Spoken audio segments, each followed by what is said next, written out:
Everyone, it's Eugene Lee Show here, and welcome to Forensics Talks. This is episode 47. Don't forget that we're also live streaming to three places. So it's YouTube, Facebook, and LinkedIn. So you can choose your platform of choice if you like. And please let us know where you're from in the chat window. It's always nice to know when we have international people watching, and I always like to know where people are from. Also, as we go along with the talk today, please just type in any questions or any comments that you might have inside the chat window there. And I'm going to do my best. Sometimes I forget or I get caught up in the talk, but I'm going to do my best to get over there and make sure that I can try to vet some of those questions and get them to our guest. The other thing that I'd like to talk about is the Forensic Photography Symposium that's going to be coming up in January of 2022. It's actually from the 17th to the 20th. And this is a symposium that's really going to be focused on forensic photography. So if you are working in crash or crime scene investigation and you are using a digital camera to document evidence, big or small or whatever, we're going to have a whole number of guests that specialize in this area that are going to be talking about different techniques and tips and all kinds of different things. So if you're interested, just head over to www.ai2-3d.com/FP.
Actually, Ron, you can't hear me there, could you?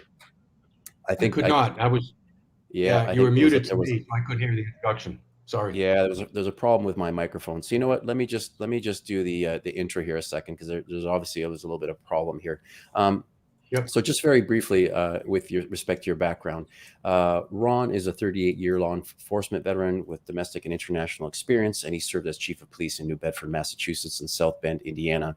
He began his career in 1977 in his hometown of New Bedford, working in a variety of positions and sort of raising through the ranks from up to chief from 2006 to 2011. From 2013 to 2015, Ron was the chief in South Bend, Indiana. And between his terms, he worked for the Emergence Group, which is a Washington, D.C. based company specializing in criminal justice reform in post-conflict and emerging nations. And he did a brief stint in Egypt, and he was also on assignment for 18 months in the Republic of Tajikistan. And so there he led a community policing program, which was funded by the U.S. Bureau of International and Law Enforcement Affairs. Ron's been a member of the Massachusetts Bar since 1994, And he also has undergraduate degrees in political science, sociology, and criminal justice. In 2015, Ron joined ShotSpotter, where he's currently the director of public safety solutions.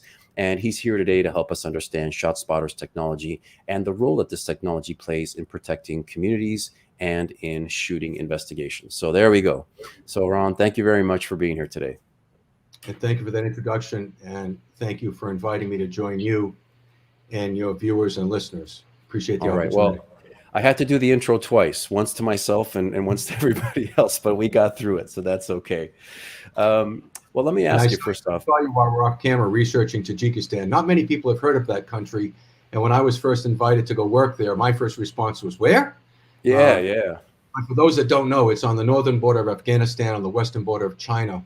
It was the southernmost point of the Soviet Union back when there was a Soviet Union, and I had the opportunity to work there for about 18 months to teach community policing to the former Soviet trained police officers. That was quite a challenge, but Yeah. we planted the seeds of community policing, and if it could take root there, it could take root anywhere. So it was encouraging to come back to the States having had that experience.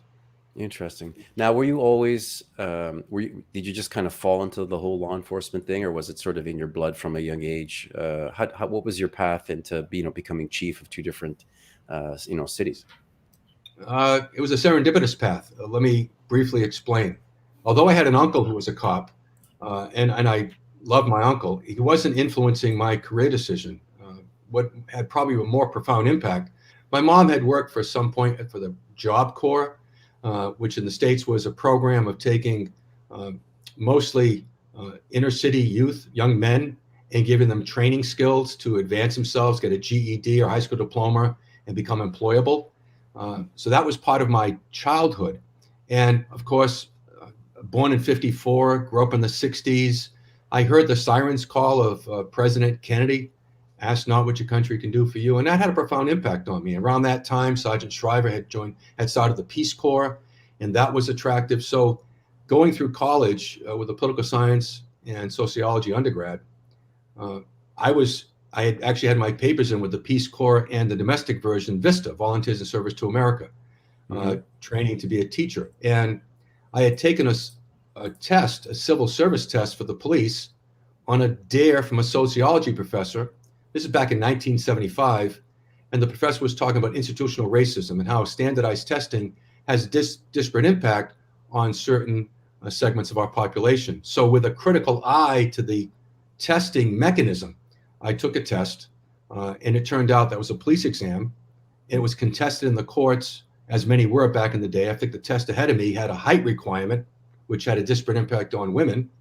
And so they finally cleared the court review. They were putting on a class of 10. I had the fortune of scoring in the top 10, and my hometown in New Bedford said, "Are you serious about being a police officer? We'd like to bring you on."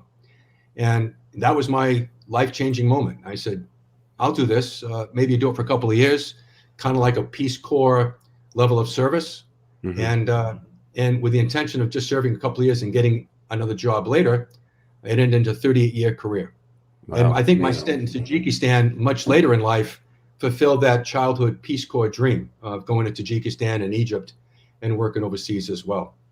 But I'll tell you, and to the extent that anybody's watching or listening to this that may have a passing interest in public safety, I would absolutely encourage them to consider policing, consider serving their community, protect the hometown, if not the homeland. And you may find nothing more rewarding spiritually and professionally than that level of public service that I've had the distinct pleasure of having. Yeah, that's awesome. I want to ask you about when your role as chief, because it's obviously a very important and senior position, and you also, I believe, in both places, if I'm not mistaken, you were involved in getting ShotSpotter installed or were part of the process there. Maybe you can tell me a little bit about that, how it started, what sort of turned you on to this technology, how did that happen? Well, the first installation was in New Bedford. I was responsible as chief to install it in both cities, but that's actually my mayor at the time, a former prosecutor named Scott Lang, who had the interest in this gunshot detection technology. It happened at a time when the city was financially strapped. It was 2008, 2009. the 2008 market collapse had a residual effect in the public sector a year later. We were struggling to make ends meet in the city budget. And at the same time, he said, I think I want to bring in this gunshot detection. And it happened that we were able to get an earmark, a congressional earmark, to fund it. And thankfully, he had the foresight, the vision to bring it in. We incorporated it into our gun violence reduction strategy. We had success with it. And that led me to revisiting ShotSpotter when I went to South Bend and saw that they had a gun violence problem as well. In fact, it was one of the three things that I was looking to do in South Bend with street outreach, focused deterrence, and gunshot detection, kind of the three legs of the stool of addressing gun violence. And so brought ShotSpotter into South Bend as I had done in New Bedford. They're both still customers today. They're both still experiencing success with the technology. And about 6 years ago, last month, the company invited me to join them as I've been working with the company as a customer, to help develop best practices, and was speaking on their behalf at police conferences. They said, would you like to join us and represent the company? And I've been doing that now for 6 years. No, that's great. So I ran into ShotSpotter several years ago on a case. And so this is one of the reasons why I was really hoping that, I'd have somebody from ShotSpotter here, is because at the time there were a lot of questions about the technology, like, well, what are we getting out of this thing, or what can we get, from a forensic perspective, like what kind of information and that sort of thing. So, I want to ask you about some of that eventually, but I want to start at the beginning. And what is the problem that ShotSpotter solves? Like your experience as a chief, there's a shooting, or you hear gunshots or whatever.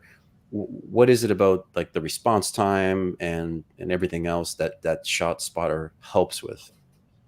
So it provides a lot of value, but I would say the core function, if I had to distill it to one thing, and that is to bridge the communication gap that exists when there is gunfire into what the police know. Now, part of the problem, Gene, is that there's a perception among the public that the police are omniscient. And I would say cop shows on TV are responsible for that, because you watch cop shows and every crime gets solved, every offender gets arrested in about 60 minutes, minus commercials. And the public thinks the police have that capacity. Well, the reality is, as to gunfire, it is probably the most underreported criminal activity that we know of, even less reported than sexual assault and rape, based on Bureau of Justice Statistics data. Where those crimes come in at just over 20%, we see cities with an average of under 20%. Sometimes 80 to 90% of gunfire goes unreported. So at the very time the public's projecting omniscience, the police are totally uninformed because no one is called. Now, I can address why that is, but the reality is there's a gap in perception and performance. And that gap may lead some residents, particularly in historically underserved and underprotected communities, to think it's deliberate indifference based on race or class or immigration status, that the police are simply choosing not to give proper service to some communities, when in fact the police simply are unaware. Mm-hmm. Right.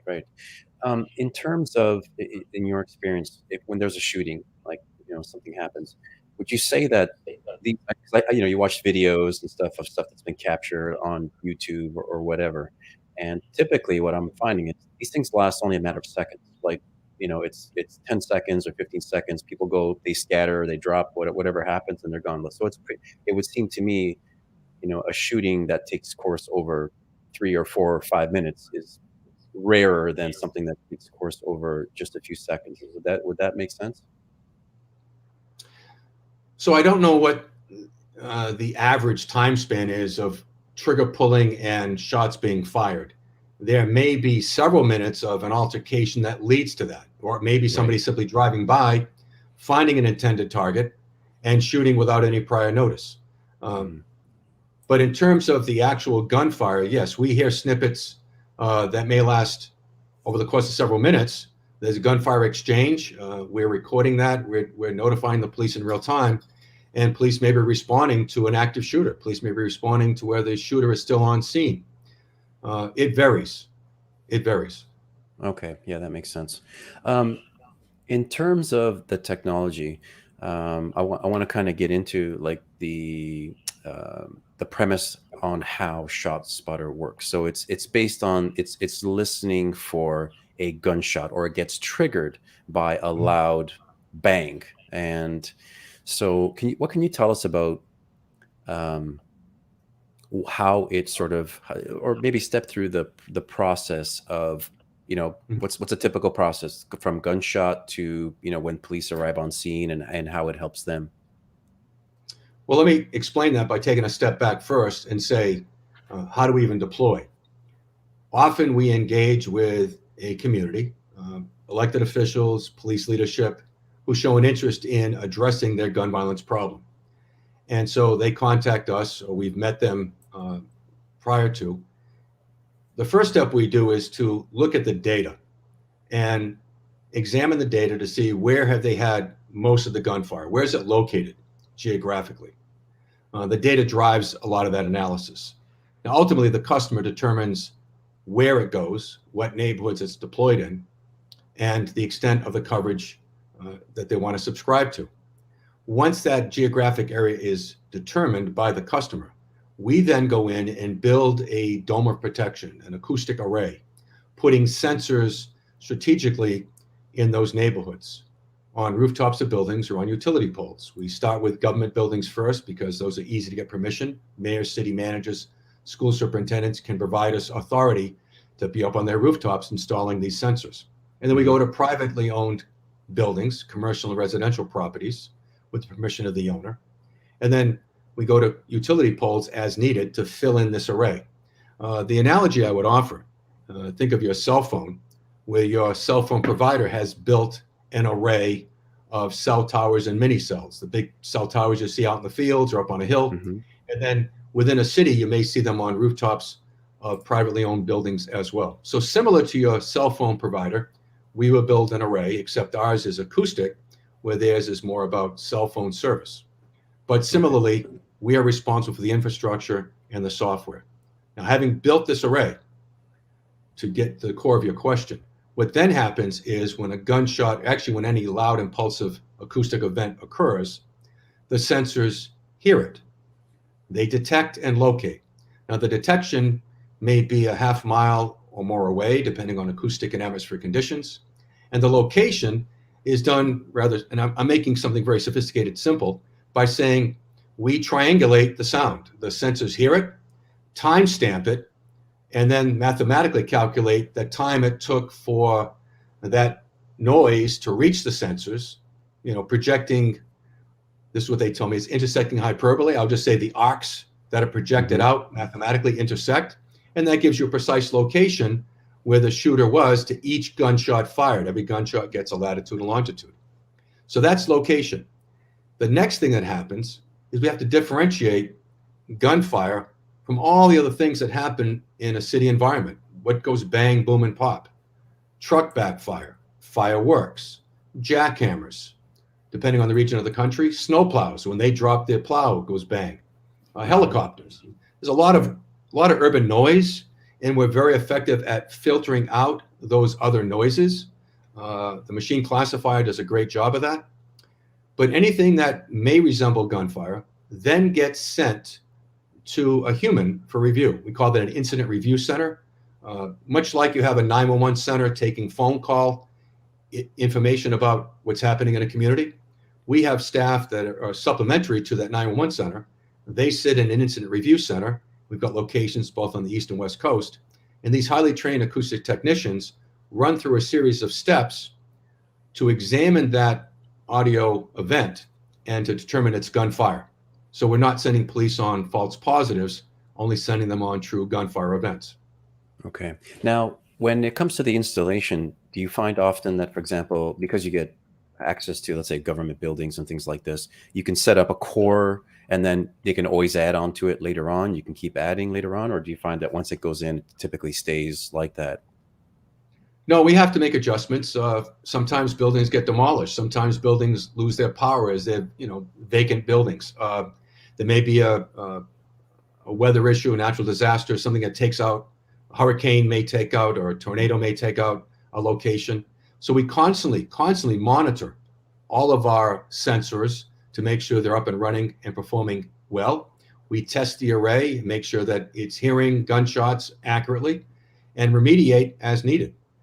We tend to overbuild at the outset so we can suffer some loss of sensors and still give robust response to the customer.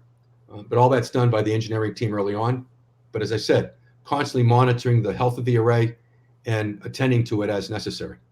And Okay. Well, usually the adjustments, Gene, come when the customer starts with a small, modest footprint, realizes the success of the system, that it meets their needs, and then comes back to us to expand the footprint. We often see an expansion from the initial array and the initial coverage area from a client. okay. So if you have a square, whatever, square kilometer, square mile, or whatever, what is a typical, like how many sensors do you typically install to sort of get a minimum level of accuracy, and what's sort of the square area that you have to install over? Well, the typical area depends on the customer.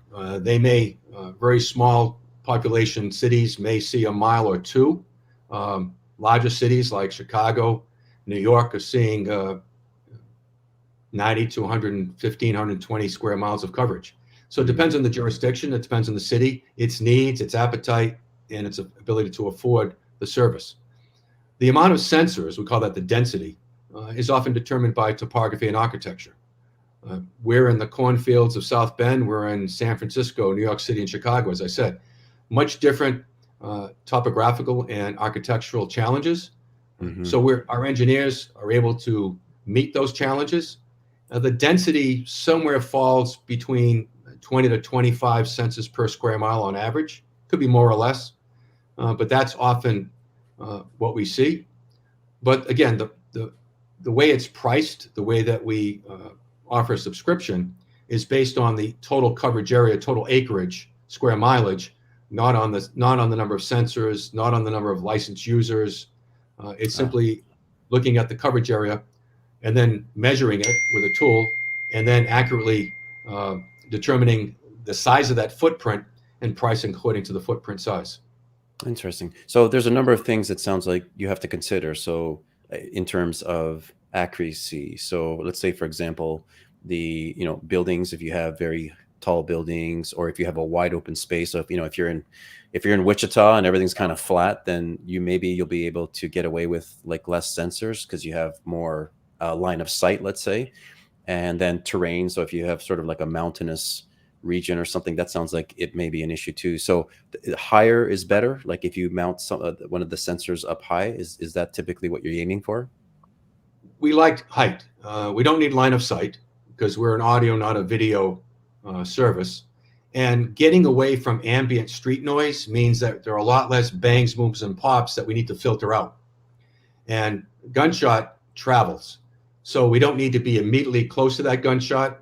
So being down just a few feet off the ground is actually more disadvantageous to us. Mm-hmm. Getting 3, 4, 5, 10 stories up is our sweet spot. So we look for tall buildings. We look for government buildings first, as I said, because the permissions are more readily available. And to the extent that we need to fill in the array, we will look to utility poles as well. Okay. And when you install a system, you got everything set up or whatever, what's sort of, I'm just curious about, sort of the initial testing or calibration of the system, and how do you go about that? Is it easy? Is it kind of like plug and play, or do you have to actually do some calibration when you start? Well, I'll speak to my experience having installed it. We'll do a quality test. We'll do some live fire. I remember going out with ShotSpotter in South Bend. We put some sand into a payloader with some body armor in there, and test fired a number of different firearms, long and short arms. We gave nearby residents full notice, by the way. Work with the local city council to give that notice out through social media. But you do it, and then that helps to calibrate the system. And all this is done as part of the onboarding, while we're training the officers, while we're training call takers, while we're training prosecutors, while we're leaving it to the customer to determine the level of media information they give out. We're also doing this testing, and then we agree on a go live date, a date of service activation. And then from that day forward, they're a subscribing customer, given the level of service that we've promised them. Okay. You go through, you do a test. That sounds like a lot of fun, actually. I could enjoy that kind of testing, calibrating one of these systems. But when you're listening for the sound, you're obviously classifying. So there has to be some kind of intelligence in there, or something that says, okay, this is not just, whatever, a backfire from a vehicle or something. It's a gunshot. But does the system have enough intelligence even to tell different types of firearms? So even if we could, I'll leave it at that. Even if we could, we don't, and primarily because the risk of being wrong. We're not Hmm. perfect. We have a very strong service level agreement that we live up to. But to say that we thought it was one caliber and it wasn't simply it causes too much confusion in the prosecutorial process, giving defense counsel fodder, if you will. And I don't think it's tactically relevant to the officers responding. What we do tell the officers responding is what is important for their safety and the safety of the community, such as, is there more than one shooter? Do they have a high capacity firearm? Is it a full automatic weapon? Um, those kind of things determine the level of police response, how many officers you might dispatch. And we also integrate with Google Maps and navigation apps so we can help direct the officers. We can help them through Google Map interface see the community they're being dispatched to, pick landmark buildings to make a tactical approach. We offer a host of things in real time about the event and the surrounding conditions. But given that you may have the same caliber gun I have, but different loads on the ammunition may give a different Hmm. acoustic signature. It'd be very difficult to really nail that down accurately. And again, I don't know that it has a great deal of value to responding officers to give caliber. Yeah, no, that makes sense. I think I can see the complexities there with trying to distinguish that. But it has come up before. The question's been asked, like, hey, can you tell if it's a 9 millimeter versus a 45 or something like that? So, but yeah, I can definitely see the difficulty there. There was a white paper that you had sent me, and I just want to show it here. And I don't recall if this is available now on your website or on ShotSpotter or something else, but this was actually really well done. I went through this, and I've been, it raised a lot of interesting things, and talking about, different gunfire and different comparisons, and also different methods. So this is the hyperbola approach that you were just talking about as well. But it sounds like you have, though, a multifaceted approach to this sort of problem of triangulating in. At least from the paper, it looks like a few different things were attempted. So I don't know if it's just using one thing or if there's multiple things being done here. Can you talk to that at all? I would leave it to the authors of that white paper to better explain it. I will tell you that there's a lot more going on than my simplistic explanation of triangulation, because they do account for echoes, they do account for deflection. They also incorporate current weather conditions. As you might know, Gene, the speed of sound is not terribly constant. It's about 4.5 seconds for a gunshot to travel a mile, but that varies with heat and humidity. So we have to encounter, we in Albuquerque, or we in Albany? Where is it located, and what's the temperature and humidity at that time? And that affects the mathematical calculation. So there's a lot more engineering going on. I don't want to do that a disservice. But as a customer for a few years, and now as a representative of the company, I keep it as simple as I can understand it. In fact, Yeah, yeah, I sure. often joke about my understanding of the science goes back to a grandparent walking me through the lightning and thunder conversation as a child, where you see the lightning strike, right? And you count the 1,000, 2, 1,000 until you hear the Right. thunder. And who didn't get a sense of relief as a child by that duration, that time gap from the lightning to the thunder, to know that you were far away from the lightning strike and you didn't need to be near? I think somebody told me once it's like for every second it's like a mile that it travels or something like that. I'm not sure what the rule of thumb is, if that's correct, but well, it was I interesting. So I was doing. I Go heard ahead. that as well. I think it's more like 4.5 seconds for a mile, but Is that what it not is? Yeah. nonetheless. The idea is light is much faster than sound, and we know that is from children. So our engineers use the speed of sound, and that's central to the analysis of determining location. And then, as I said, determining is it gunfire versus another noise is another complex set of tests that we perform to differentiate and be accurate about gunfire notification. Yeah, it was pretty interesting. So I was doing some math here. So based on the paper, so the speed of sound at let's say, for example, like 30 degrees Celsius. What would that be? That'd be like that'd be getting in the 90s or so in Fahrenheit, is about getting close to 350 meters per second, and then down at about freezing, it's 331. So it's like a 19 meter per second change there. So, but even though, like, if it's a second and it's only like 19 meters, this, which leads into my next question, about how accurate is the system in determining the location of where the gunshots came from? It can be very accurate. We hear stories of officers telling us that they drove to the location we gave them, and we can talk. We actually will give them a pin dot on a map. We get a satellite view of the scene, and that shows up on their tablet, their laptop, their phone, and looking at their device, they dispatch themselves, cop to the dot. They go to the dot, and that dot may be where a number of gunshots were pulled together to give a dispatch location. We'll also do the sequencing later. But that dot can be so accurate, they step out of their squad car, their police car, and there are shell casings right at their feet. We hear those anecdotes. We hear them pull up and tell us about how the person shot was right there where we dispatched them to. In terms of our contractual guarantee, we do a 25-meter radius guarantee and live up to that serviceable agreement.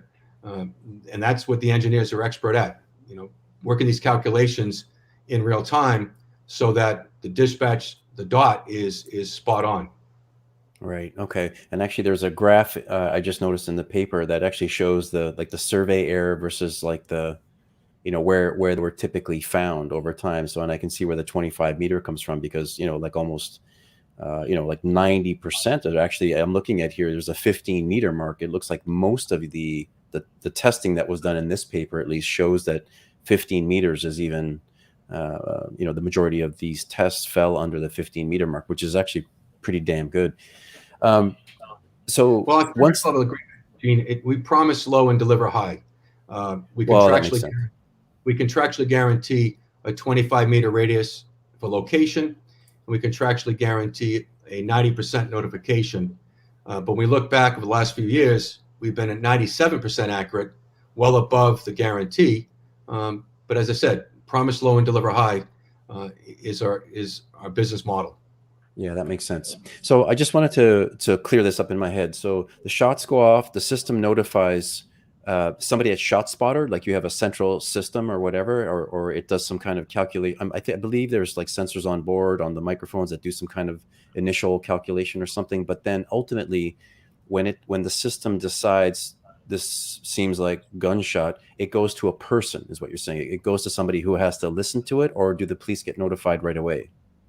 No, it's important to make that distinction. Thank you. No police are dispatched until a human has had a review. We don't rely exclusively on algorithms or machine classification. There is a machine review that eliminates most of the noises. Overwhelmingly, most are dismissed because they don't meet the acoustic criteria, if you will. But before we send an officer, we take the time, knowing that immediate response may save a life, but it's a balance test to be accurate. And so the human goes through a series of tests in addition to what the machine has determined. Now, let me just walk you through three of those.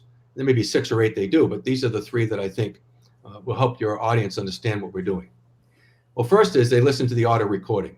They capture the snippet of what occurred. That's sent up to the cloud, to a server, to our incident review center, and to the trained ear, particularly distinguishing fireworks from gunfire, where fireworks have a whistle and a fizzle, for example. Their trained ear, they listen to that recording once or twice or thrice to make sure that it's gunfire. Then they look at the waveform configuration, what I call the acoustic signature. And gunfire tends to be unique from those other noises. It's more spiky. It's kind of like an inverted Christmas tree.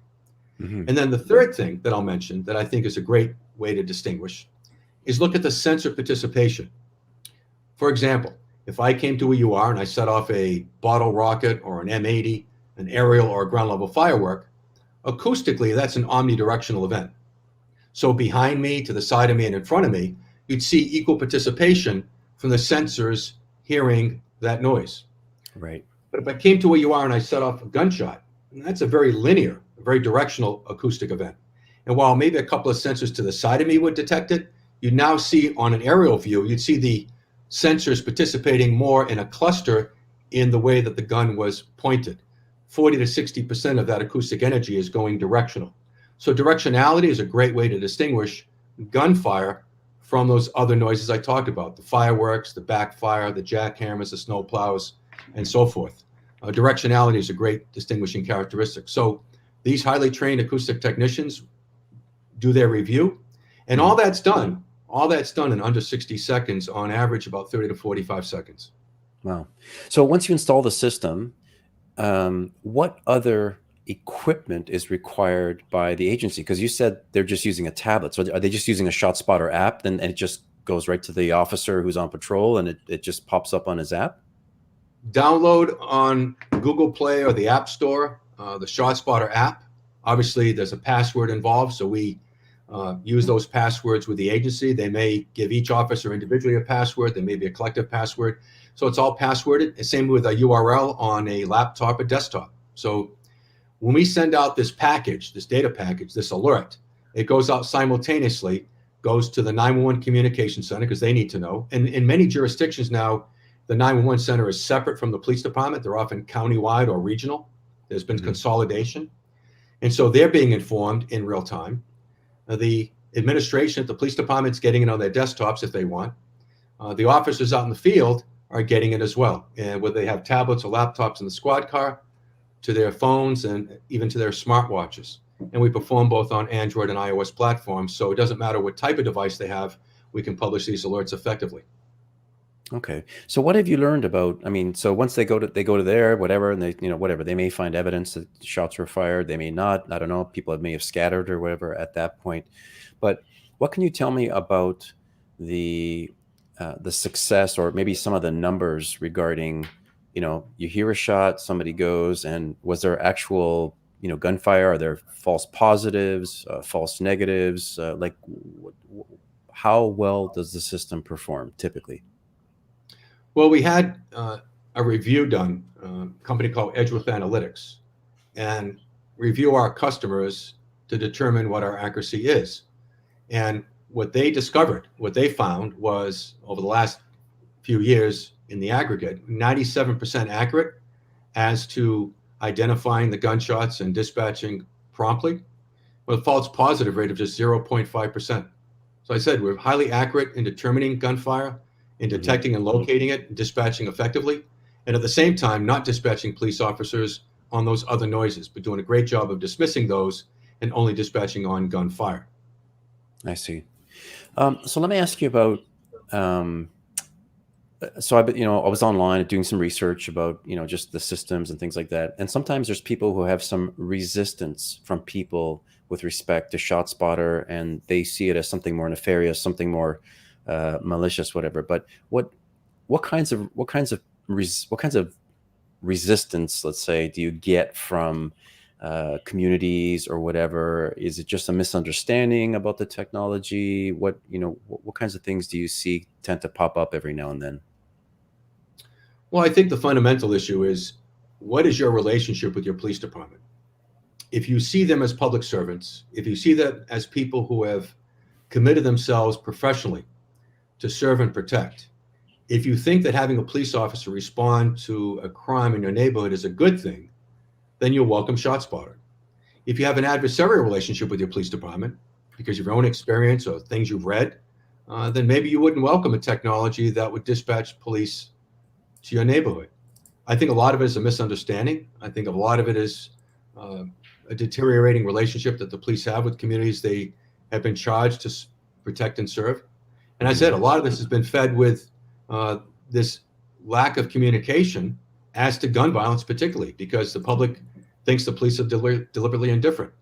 And then there's a demographic issue that's been brought into the conversation. And I think it might help to reference my brothers and sisters, if you will, on the fire side. I've been in public safety for 38 years as a police officer, and with some envy watch fire department. When that fire engine leaves the fire station, no one questions the demographics of their destination.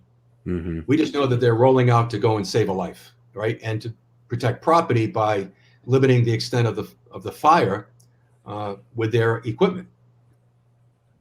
The fire department doesn't have the adversarial relationship because they're not charged with things that police are charged to do. Police are responsible to seize property, tow your car if it's illegally parked or if you're incapable of operating it, seize your drug proceeds. There's a host of things that police do to seize property. Police are responsible to deprive liberty. That is to stop you on the street if they suspect that you are committing a crime, stop you in your motor vehicle for a traffic offense, and maybe arrest you, which may lead to your incarceration. And then thirdly, police are responsible in some instances to take a life, to save the lives of others, to address an immediate risk of harm. So seizing property, depriving liberty, and in some instances taking a life puts us at odds. I say us, as a police officer, puts us at odds sometimes with the community, where the fire department doesn't have that. So I think it's a matter of perception as to whether the police are a positive asset in a community or not. And if you want a technology that's going to bring more police to neighborhoods that have been historically underserved and underprotected as to gunfire.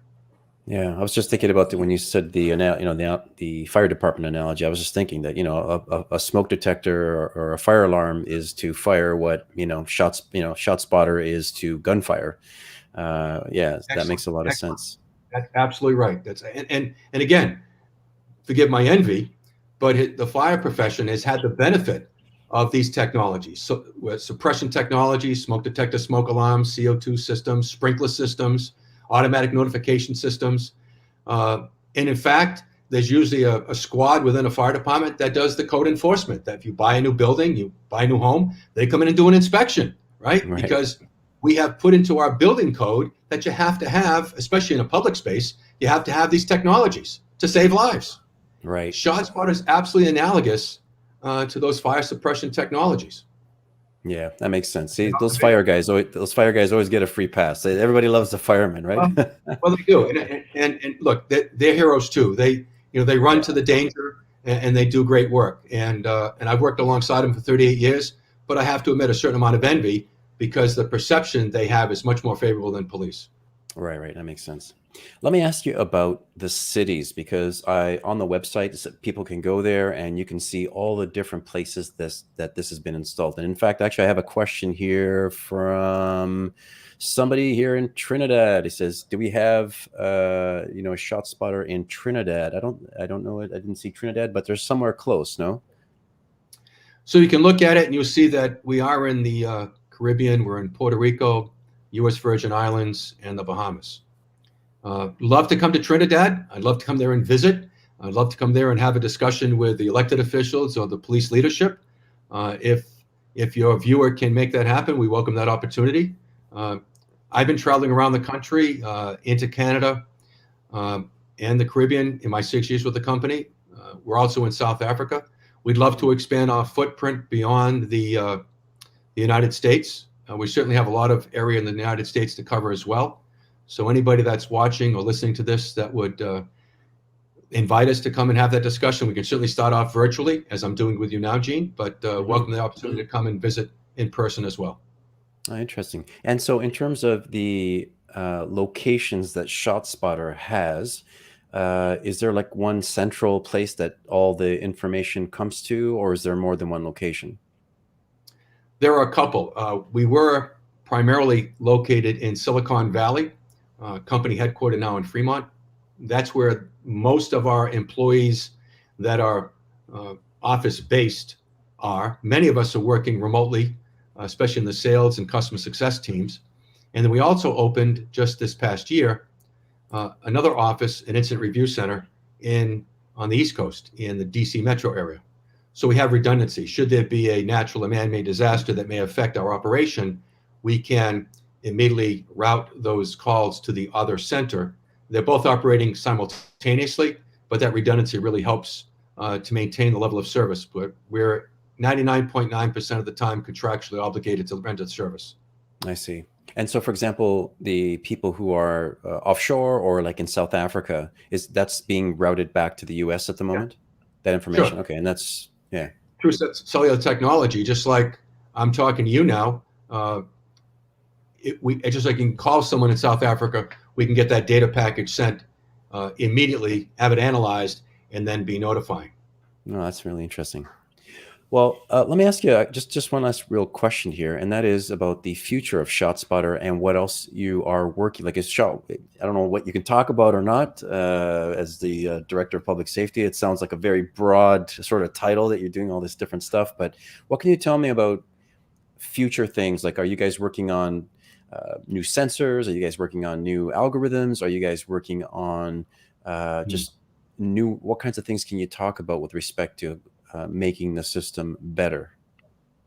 Well, I'm very limited to what I can say publicly about what we are developing. And not to be coy, but for a few years now, we've been publicly held. We're on NASDAQ as SSTI.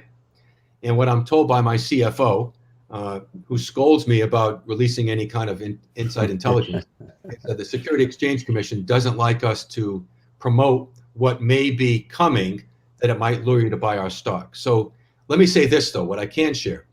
Beyond gunshot detection, our CEO, Ralph Clark, our visionary, is expanding our level of service in a precision policing platform, so that recently we acquired and we've re-engineered a policing, I'll say a forecasting tool, a police management tool we call Connect, to allow police departments to effectively analyze data and to see where they should be allocating resources more effectively by time of day, day of the week, putting officers in these small geographic hotspot locations to have the highest impact on crime, to get more efficiency and drive more effectiveness from their agencies. So that's one thing, as a patrol management tool. And we've also recently acquired and re-engineering a case management solution as well. And that's called Investigate. So beyond Respond, Respond is our immediate gunshot detection and notification. And with that gunshot detection, there's a portal we call Insight. We can do data analysis as well on gunfire. And then we have Connect as a patrol management solution, and Investigate on a case management solution. So we're increasing our portfolio of services on a precision policing platform. Interesting. And so you're saying these words, and it just came to my mind. I should have asked too, but in the event that this is not just about, going to the scene and then finding, but in fact there is a shooting and, somebody's killed or something serious happens, what information are you able to output from the system to provide to investigators afterwards? Like, what kind of a package can they get and what kind of information can they pull from that? Sure. Particularly if we have the time to do a detailed forensic report, and that's done by our forensic experts, where they have some tools and they have the benefit of time, where after we give that immediate dispatch, the forensic engineers can go over, comb through the data with which even more precise locations as to every single gunshot. So every gunshot is time-stamped, the precise location. Now you're seeing dots across the map, so to speak, and you've got timestamps. That helps you determine direction of travel, speed of travel. You may see a set of dots that indicate they had to have been a vehicle because they had to be going 36 miles an hour in a northeast direction to have that gunshot pattern. Similarly, you will see where there are multiple shooters, the sequence as to who shot first, who shot back. Particularly important, Gene, when you have an officer-involved shooting, as the chief is debriefing his officer or her officer as to what occurred, talking to other officers that were witness, talking to the subject involved in that shooting, talking to eyewitnesses. Without the benefit of that sequencing, you may have a he said, she said swearing contest, and it's hard to determine who the primary aggressor was, particularly in multiple gunshots from adversaries. And so our analysis will really help to understand that sequence. And we don't always know what led up to, but once shots were being fired as to who shot first and what that sequence was, that really helps the investigation. I would also say what's really important from a forensic point of view is, number one, 80-90% of that gunshot never gets called in. Police never get to the scene. They never collect any evidence. So the response time is never, and the collection is zero. Even when people do call, our analysis shows that the caller, on average, is 780 feet away from the actual crime scene. And most police departments are not going to do a 780-foot radius. So they're not going to get witnesses, and forensics. We place them at the actual crime scene in real time, enhancing their ability to find, say, spent shell casings. And I'm sure your audience understands the importance of that, getting those spent shell casings into NIBIN, the National Integrated Ballistics Information Network. And we can tie in shell casing from one scene, shell casing from the other scene to the same gun, identify the gun, identify who's in possession of that gun, and tie them into those shootings, whether it's a homicide or a non-fatal shooting. Forensics are the key.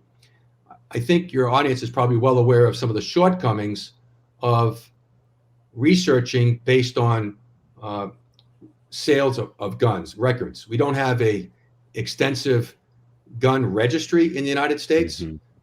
Congress has precluded that. I'm not getting political. I'm just stating a fact. It isn't like we have, say, with auto investigations for an accident, for example, with a vehicle identification number, that 17-digit number that you find in your automobile at the bottom of the windshield on the driver's side or inside the door jamb, and it's replicated several times throughout the vehicle in hidden places.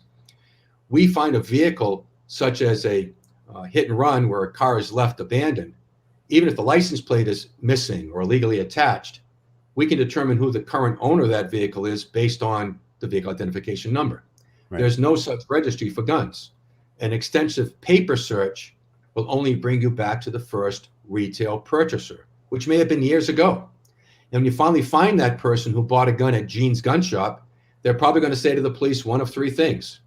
I sold it, I lost it, it was stolen. Right. And there's your dead end. So the way to solve a lot of your gun crime is capturing forensic evidence and feeding it into that national database of NIBIN and linking gun crime. In addition to other technologies, like we integrate with pan tilt zoom cameras, with UAVs and drones, with license plate readers. So there's a technology environment that we work well in, but particularly as to the forensic of gun violence, gunshot detection leading to capturing shell casings and spent bullets and finding those guns is essential to the forensic examination and to the solvability and identification of the perpetrator. Yeah, there was something I saw on the internet, which was a case in Fresno, and there was something about a shooter that's sort of moving along, and just through as the shots are being fired, it's like you can almost follow the sound and the trail of the shooter, which was at the time, it said it was fairly accurate to where this person was shooting and killing people. So I thought that was really, really cool. We're getting on in time, but go ahead. Yeah, go ahead. Say one last thing. Okay. I've heard then Chief Jerry Dyer, now Mayor of Fresno, Jerry Dyer, speak to that particular incident. And I think he would tell you that lives were saved because that shooter was on a rampage and would have taken, the casualty would have been far worse than it was, but for ShotSpotter's intervention. Yeah, that makes sense. You got there faster, you can follow, and you have a very precise location on the shooter. That makes a whole bunch of sense. We get anecdotes from our customers all the time about lives saved because of their immediate response, both police and EMS getting to the scene promptly. Time is tissue. If you don't get to that bleeding victim right away, that blood loss exacerbates their injuries and it could be fatal. So immediate response to the precise location is essential to saving lives, and that's one of the core value propositions that we offer. I'll tell you what, one thing I would like to see more of, and that is like the study, that the white paper that was done was done very, very well, but I really would like to see you guys do a little bit more on the research side, whether it's like independent analysis, getting academia involved or whatever. It seems like such a logical system, and it seems to me there is probably much more you could do with your technology already with pulling out even more information in the future. So yeah, I think it sounds really interesting, and I hope people have learned something. I certainly have in researching this and everything else. And I don't think we have this. I don't know if we have it in Canada just yet. I don't think we do, but it would seem like a logical step for the police here in some of the bigger cities for sure.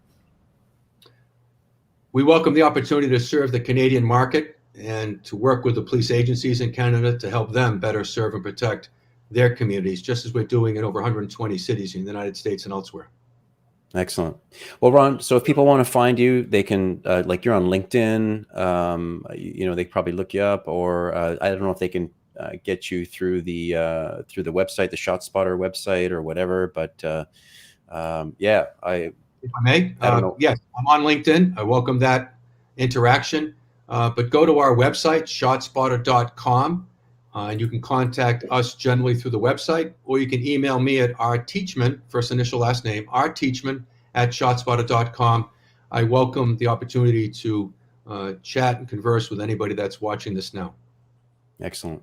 Well, Ron, listen, thank you so much for just passing on all this valuable information. I think it was really informative. I enjoyed it, and I'm gonna watch this. I'm gonna keep watching what you guys are doing. I think it's really interesting, and I'm surprised nobody thought of it before. So it just makes a lot of sense. So hey, thank you so much. I really appreciate it. Appreciate the time spent with you. It was great time. Thank you, Gene. Talk to you soon. Excellent. Yeah, hang back here. I'm going to come back and just chat with you after. Okay. All right, folks. Well, that does it. That's another one in the bag here. And I just want to say thanks to everybody. Don't forget that if you are interested in the photogrammetry symposium that's going to be coming up, just head over to the website, and my website will have all the information that you need once you get there.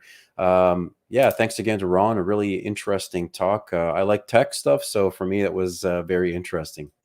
So folks, thank you so much. I can see some of you had a couple of things there, comments and that sort of thing, but we'll have to get to it again next time. So look, take it easy. Have a great day, everyone, and we'll talk to you soon. See you next week. Bye-bye.